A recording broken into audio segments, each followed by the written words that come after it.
Hello again, Lightwalker here to recap a hike I just took yesterday. It's a combination of hike numbers 5 and 6 in the Exploring Appalachian Trail book. Distance was just under 13 miles because I skipped Silver Hill. I've already hiked it. If I had done that, it would have been about 14.5 miles. Elevation just over 3,000 feet. There's a book I just referenced by Dave Embledge. I highly recommend you purchase it or check it out at your local library. It's got a lot of great tips and maps in it. Start of the hike in the Falls Village area. It's about 50 degrees. That's actually my destination.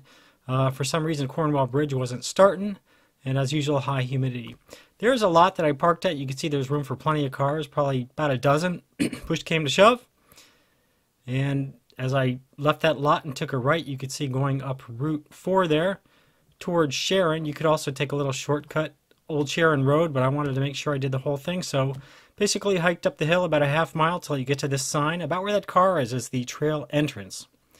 And you can see it's clearly marked Appalachian Trail. And it's a very easy access point. At that point you come up to Guinea Brook, which was flowing pretty low at this point. It probably flows all year around, but you can see that there's a way to get around it if it's overflowed. You can see that there's still a fair amount of water in it. Late June, so it probably does flow year-round. Beautiful babbling brook. Alright, then it starts ascending higher up. And you can see a lot of these pictures I'm only doing for 5 seconds. If it's landscape like this, that's to get some scenery. If it's vertical like the previous slide, it's to illustrate how steep it is going up or down. A lot of this stuff I'm not going to talk through, so just enjoy the pictures. Feel free to pause it anytime you want. First mountain we're heading up is called Bread Loaf Mountain Trail. I'm just guessing the mountain at the top is Bread Loaf Mountain. It's a nice viewpoint, just about 1,000 feet elevation. Actually about 700. Builds up a good sweat early in the morning. This looks like my whole high school wrestling coach, Stump. Here's another brook that I came across. Another water source, which probably will be dried up come mid-July, certainly by the end of July. Can't count on it year-round. Might have been what's called Hatch Brook in the book here.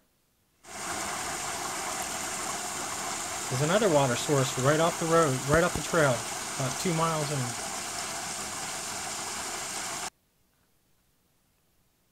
in. Nice little pool. You can bathe at. Sorry for the focus. You can see how you got to cross the brook here and go up the hill. More steepness. I can't tell you how nice the trails were. 99% of it was very well groomed, and lots of it had steps like you just saw. I can't imagine how much time it took to build all those steps. Kudos to the Connecticut chapter of the Appalachian Mountain Club for maintaining this trail. Only came across 1 or 2 blown down trees on the whole trail, so really can't complain. All right, here's the first overlook. And great place to sit down, nice breeze, have a breakfast snack. And that is 2.6 miles into the hike, looking out over the Housatonic River Valley.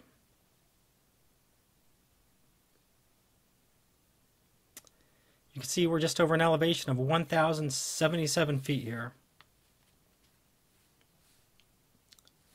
This could be the tip of the Pine Knob Loop Trail. I'm not sure though. Then it continues uphill a ways. Some beautiful mountain laurel both sides of the trail. Nice cutaway for rainwater by the trail group. And here is the campsite. Can't really read that. It said something Brook Campsite. Catch up the booklet, it'll tell me what it is.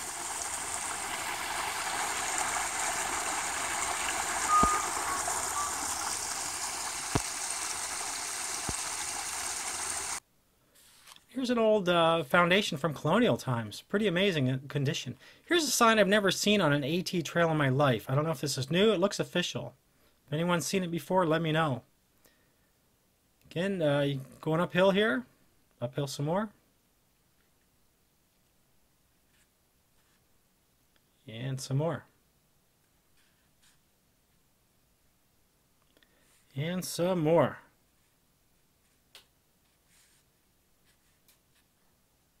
And some more. And some more.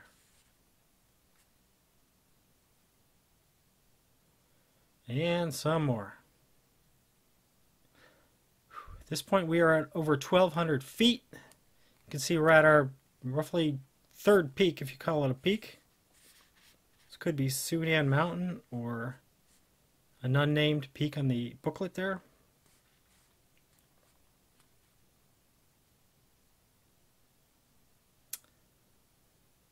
A little bit more elevation. Check out all the marble. A lot of marble in this valley. Formed over 500 million years ago. Beautiful steps. I don't know, again, who created them, but these steps went on for about 100 yards. Made my descent down the mountain so much nicer. And there's a little brook that had some water. It's probably going to be dry in a week or two. Then you guessed it, back up. This trail has a lot of ups and downs. It's moderate to difficult in areas, easy in a few other areas. But you need to be a seasoned hiker in pretty good shape with at least 2 liters of water, if not more, to make this hike. My favorite floral feature, ferns. And here's a little bridge someone made for us. God bless them. With some flowing water. And this thing probably flows year-round. And at this point we're at 5.6 miles on West Cornwall Road.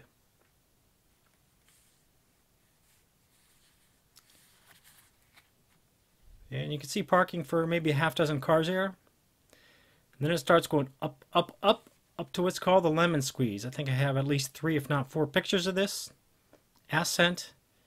You're going up at least 300-400 feet in elevation.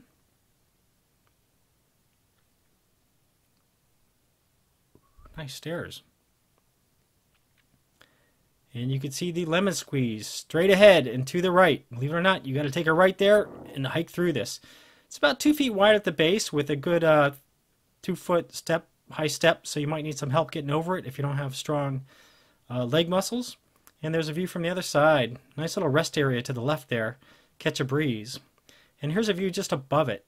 What is, if you call it a view, looking southeast toward Cornwall Bridge. At this point we've gone 6 miles into the hike.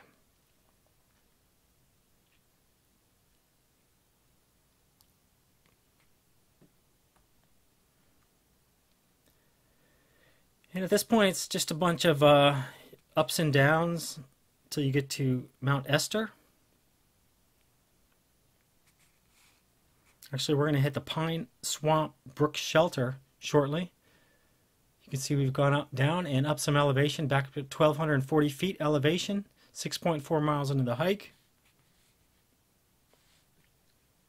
Temperature around 1 o'clock is still a cool, comfortable 70 degrees with only 46% humidity. Woo! Ideal hiking weather in Connecticut. There's a sign for Pine Swamp Brook Shelter. I didn't check it out. Kept going. Beautiful stairs built by somebody a while ago. And at this point, you're leveling off toward Mount Esther. There's a sign I've never seen before either. It's not an official AT trail sign, but it gets you where you need to go. Here's an old road that we pass over. Don't know what the name of it is. And at this point, we are 7.8 miles into the hike. I believe it's Sharon Mountain Road, according to the map of David's book.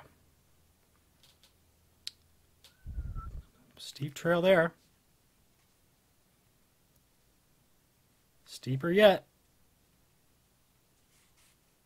And there we are at the top of Mount Esther. Not really much of a view, blocked from trees. Just past it you'll see that some beautiful marble striations. A geologist's haven for sure. More marble. Still no view. Hey, my favorite floral feature again, ferns. And more uphill.